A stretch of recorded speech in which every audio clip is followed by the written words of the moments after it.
All right, you cut. We'll do them together. How's that? It's been nearly a decade since Gary Skeena and his wife Carolyn opened their doors on US 12. Their Avon Arts and Crafts studio is one-stop shopping for throwing pottery, making mosaics, and rejuvenating your spirit through art. I've been doing it for about 9 years, and I don't know, I just took to it pretty easily. It's relaxing, and it's cool to be able to like create something with your hands almost like instantaneously. In 2001, Gary was living in New York City and working on Wall Street. On September 11th, he called in sick in order to be home to sign for an important package. He had no idea what would transpire later that morning, but the events of 9/11 would change his life forever. Life is an incredible adventure. You just got to live it. Moving down here was a big decision, and when things happen easily, I think they're meant to be, and it happened so easily, so it was meant to be. After 9/11, they packed their belongings and moved from New York to the Outer Banks, hoping to do something that would make the world a better place. We were really interested in giving people an opportunity to have peace. When we decided to start the business, we were really asking ourselves, what do we want to put into the world? This was right after 9/11.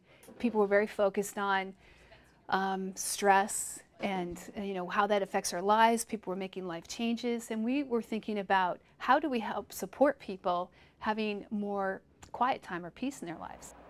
Their love of the outdoors and the Outer Banks inspired them to open Studio 12. When we thought about the studio, and we constantly get this feedback from people, they come in, they sit down, they find something to do, whether it's painting pottery or doing a mosaic, and there's just this breath, this sigh of relief, and they go, oh, this is so relaxing. And then we go, bingo, we did it. We did what we set out to accomplish.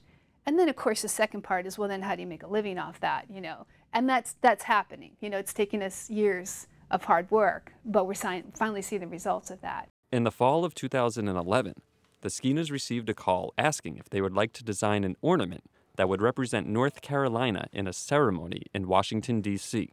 It was middle of October, just maybe about 4 or 5 weeks after Irene had come through, when we got contact and asked if we wanted to do this. Do we want to make the ornaments for the 2011 National Christmas Tree Lighting Ceremony?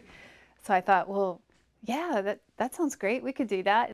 With a 3-week deadline and their studio still in shambles, the Skeenas surveyed the task at hand. When we said yes to it, yeah, we didn't know how that was going to happen, because we had no studio. Everything was ripped out. We had no table space. We had no access to our kilns, all of that. So we said, yeah, we'll do that. We'll figure out how we're going to do that.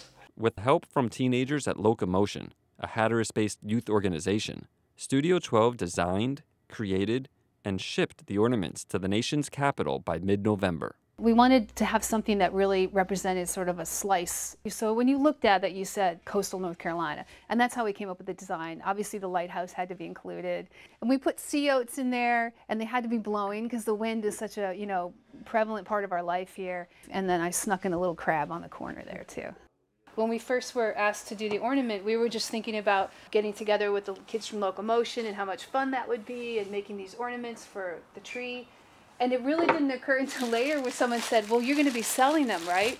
And we said, well, I guess we'll be selling them. I guess we'll do a limited edition. That sounds great. The orders came pouring in. People from all over the country are ordering them, yeah. And I think part of that's probably our customer base, because there's people all over the place that come to the Outer Banks and love the Outer Banks. Just a few months after receiving the initial call, the Skeenas attended the 2011 National Christmas Tree Lighting Ceremony in Washington, D.C. I mean, it was absolutely thrilling to walk up to where they had the huge national tree, and it's surrounded by all the state trees. And there was our tree right there with our names on the sign and all of our beautiful ornaments hanging there. And all of these people seeing it. There's the White House, there's the Washington Monument, and there's the tree with our stuff on it, I mean, it was really exciting. The devastation caused by Hurricane Irene left an indelible mark on the Outer Banks. When Irene came ashore, she washed away the profits that normally accompany a busy Labor Day weekend. that last week is big for us. We lost that, and we lost all of September. So this is a really nice additional revenue that's definitely welcome. Have this box down by You just never know what plan God has for you. 10 years ago, I was, on Wall Street, and now my artwork's on the North Carolina State Tree. I mean, go figure. Pretty incredible, I think. Carolyn and Gary Skeena never set out to design an ornament that would adorn the state tree in Washington, D.C. It came to them through their celebration of community and goodwill. And despite their recent success, they remain committed to providing a peaceful studio where people can lose themselves in their art, moment by moment.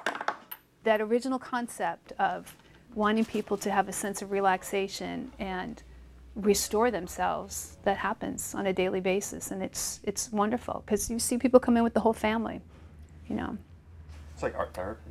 It's like art therapy, yeah.